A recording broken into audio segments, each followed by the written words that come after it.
ituturo ko rin kayo sa inyo. Una, sa mga lalaki, ganito inyong mga kamay ha.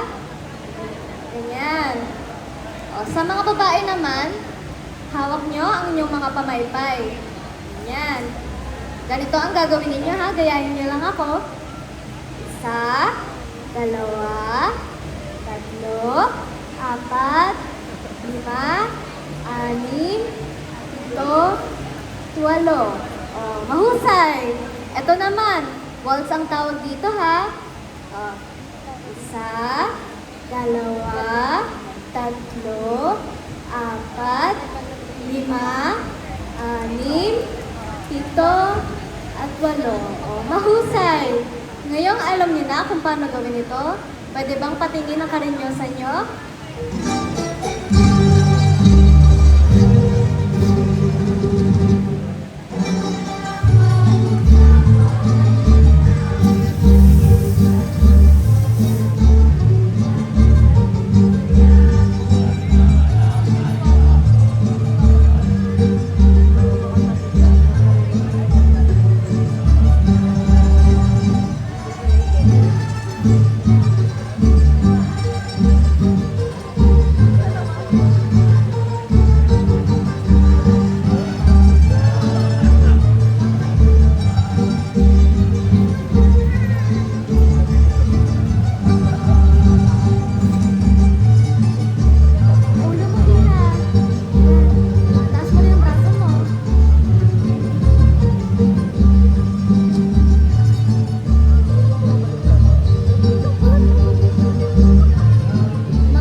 Marunong na kayo.